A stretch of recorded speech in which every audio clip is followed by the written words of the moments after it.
What is good, everybody? It is Spill here, and welcome back to the NBA 2K Lab channel. In this video, I'm going to be going over one of my favorite builds to use in NBA 2K24, my Hall of Fame Immovable Enforcer Lockdown build. But this isn't your typical lockdown build, as I gave it a 75 ball handle on top of one of the best badges in the game, Hall of Fame Immovable Enforcer. Now, if you didn't know by now, Immovable Enforcer is one of the best, if not the best badge to have on a defensive build, especially if you have it on Hall of Fame. It's going to help you stonewall opposing players, and it works great with the other defensive badges that this build gets. Don't be fooled by the high strength and lockdown mentality, because this build gets some great shooting badges and can shoot from 3-point range and also attack the midi as well. As a matter of fact, taking these pull-up mid-range shots on this build will almost always fool the defense. As I mentioned before, I gave this build a 75 ball handle, which many players don't expect, allowing for some easy wide open shots after some nasty combos. Of course, we can shoot, play D, and have enough playmaking to cook, but we also have enough finishing to be dominant on backdoor cuts and finish strong if we need to. This build has been one of my favorites for a reason, as my primary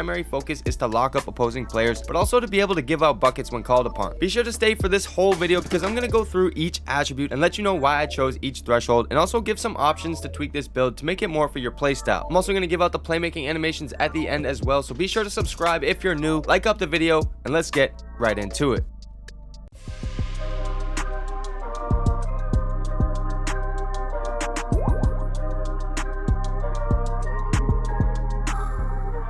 To start out the build, we're going with a shooting guard at 6'7", 233 pounds with a wingspan of 7 feet. Now, for those of you that didn't skip to the final build immediately, first off, I appreciate you, and comment Lab Gang down below to let me know. But I'm going to show you the entire build anyways, because there's a couple things I thought about changing, so I want to get that out the way. Now, typically for a lockdown build, you want a max wingspan, but the way strength works with wingspan, it's tough to get everything with a max wingspan. So for this build, I prioritize speed and quickness at the expense of 4 inches of that wingspan, but I'll show you another build at the end of the video that does prioritize wingspan. Starting with finishing, the main thing here is obviously the 85 standing dunk. Standing dunks work really well this year, and it's one of the best ways to score inside the paint. An 85 standing dunk rating unlocks all packages for players 6'9" and below, giving you the best arsenal to finish effectively. Being primarily a lockdown build, I'm mainly dunking off backdoor cuts, and having this standing dunk attribute works perfectly for this type of situation. I also gave this build a 55 dunk, which unlocks the Klay Thompson dunk package, which has some decent dunks off 1 foot. I didn't touch anything else really in finishing, but these attributes work really well for this type of playstyle. Now, for the shooting on this build, I wanted to be a 3-level scorer, so of course in NBA 2K24 I had to put a decent mid-range rating on this build. Mid-range shots received a buff this year per Mike Wang's tweet, and it would be wise to add this element to your game if it's not there already. So we went with an 84 mid-range rating, which unlocks Gold Midi Magician to effectively hit our pull-up shots. The dribble pull-up animation I'm using in this video is Kobe Bryant, and it's very smooth, so I definitely recommend trying that out. For the 3-point rating, I went with a 79, because in our 3-point rating video it showed good results, which was likely just due to RNG, but to be honest with you, I haven't upgraded past the 76, so in all the clips you're seeing in this video, it's with a 76 3-point rating, and it feels pretty good. So if I were to remake this build, I would probably stick with that 76. That's also the threshold for Bronze Agent 3 and Silver Corner Specialist. And then we upgraded our free throw enough to hit consistently. Now, my favorite part about this build is the playmaking and the fact that I actually have some handles. With the build being named a defensive menace, you can fool a lot of defenders when you start to combo up. I know a lot of people will say it's easy steals, and they're not wrong, but at the end of the day, this build is a lockdown first, and likely won't be seeing the best defenders every game. Not to mention, with a 75 ball handle, you at least get bronze unpluckable. Now, for pass accuracy, I went with a 77 rating for bronze needle threader, and then I also get silver break starter, since we will be able to get some rebounds. Now, speed with ball rises with ball handle, and we don't exactly need it since we get pro dribble style as a shooting guard anyway, but pro dribble style is one of the better dribble styles in the game, and if you're not a point guard or a shooting guard, you'll need at least 70 speed with ball to access this, so it's a nice little loophole, if you want to call it that, to help optimize the build. Moving on to the bread and butter of this build, we have our defensive attributes highlighted by a 93 perimeter defense for gold clamps. Now, I know a lot of people will be wondering why I didn't go for the 94 to get Hall of Fame challenger, ankle braces, and workhorse, but at the time I was trying to maximize my build, and for me personally, I didn't feel like it was worth it. But now that I've used my build and found out what works and what doesn't, I'd probably target it, because I know what I could sacrifice on this build. We also have a 91 steal for gold glove, which we all know is pretty powerful, and then gold interceptor, which works surprisingly well with the 7-foot wingspan. I then went with a 77 block for bronze anchor, which is quite literally the best bronze badge in the game. I've been getting ridiculous snatch blocks with high strength on this build, and I've been able to hold my own in the paint against taller players. Not to mention the 74 interior defense for bronze post lockdown. My favorite part about the defensive attributes is the fact I have a 72 offensive rebound. When I'm able to anticipate my teammates' shots, I have an 85 speed, so I'm usually the first in the paint to secure the second chance opportunity. Mix that offensive rebounding with the high standing dunk, and you can do everything yourself if needed. Now, none of this is possible without the help of our physical attributes, and as you can see, we have a 95 strength, 2024 Hall of Fame Immovable Enforcer. This is going to be the driving force of our defense and rebounding, and this strength and badge combo will help you easily fight through screens, harass the ball handlers, and defend and box out bigger players. Now trust me when I say you'll definitely be able to feel the power of Immovable Enforcer. All of our other physical attributes are maxed out with the exception of vertical, which is a 63, which gives us silver rise up to couple with that standing dunk. And with that, we've created the 6'7" defensive menace, and it's by far the most fun build I've played on in 2K24 because I'll always be able to affect the game on defense, and on top of that, I can get buckets when the defense least expects it. Here's a baseline version at a 97 overall. It's not too much, but it does have Hall of Fame challenger, and it gives you a little wiggle room should you choose to tweak something. You can choose to increase mid-range to an 87, maybe to unlock Tracy McGrady base, which has some of the best jump shot grades. If you wanted more post control to get a higher unpluckable or even more pass accuracy, you can do that. It's always up to you. And then I made another version at 6'9" with very similar stats. It won't be as quick as the 6'7", but it's very close and makes for an interesting option. Now, of course, these are just templates to give you some inspiration, and we always encourage people to make builds for their playstyle. I also mentioned I'd give out my playmaking animations for 75 ball handle, so here they are on the screen, and there's actually a lot of viable dribble moves at this rating as well, so feel free to try and mix it up if you want. But that is all we have for this extremely